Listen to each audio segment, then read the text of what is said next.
உனக்கு மகிமை உண்டாவதாக. சங்கீதம் 9ஆம் அதிகாரம் 1 முதல் 10 வாக்கியங்கள் வரை நாம் வாசிக்கலாம்.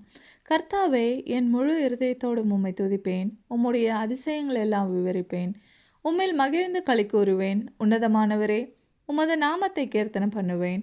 என் சத்துருக்கள் பின்னாக திரும்பும்போது உமது சமூகத்தில் அவர்கள் இடருண்டு அழிந்து போவார்கள். நீர் என் நியாயத்தையும் என் வழக்கையும் தீர்த்து நீதியுள்ள நியாயாதிபதியாய் சிங்காசனத்தின் மேல் வீற்றிருக்கிறீர்.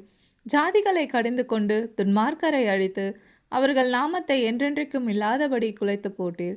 சத்துருக்கள் என்றென்றைக்கும் பாழாக்கப்பட்டார்கள். அவர்கள் பட்டணங்கள் நிர்மூலமாக்கினீர். அவர்கள் பேரும் அவர்களோட கூட ஒழிந்து போயிற்று. கர்த்தரோ என்றென்றைக்கும் இருப்பார். நம்முடைய சிங்காசனத்தை நியாயத்தீர்ப்புக்கு ஆயத்தம் பண்ணிறார். அவர் பூச்சக்கரத்தை நீதியாய் நியாயம் தீர்த்து சகல ஜனங்களுக்கும் செம்மையாய் நீதி செய்வார். சிறுமைப்பட்டவனுக்கு கர்த்தர் அடைக்கலமானவர்.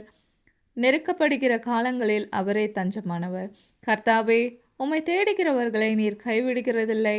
ஆதலால் உமது நாமத்தை அறிந்தவர்கள் உம்மை நம்பியிருப்பார்கள். தேவனை நாம் நம்பியிருக்கிறோமா? நாம் சிந்திக்க வேண்டும். இன்று வாரத்தின் முதல் நாளுக்காக தேவனை நோக்கி ஆராதிக்க கடந்து செல்ல தயாராக இருக்கிறோமா? ஒரு நாள் சில மணி நேரங்கள் நாம் தேவனுக்காக, 7 நாட்களில் ஒரு நாள் நாம் அவருக்காக அர்ப்பணிக்க வேண்டும். இந்த வாக்கியங்கள் அனைவற்றையும் கொண்டு தேவன் தாம் நம்மை ஆசீர்வதிப்பாராக. ஆமென்.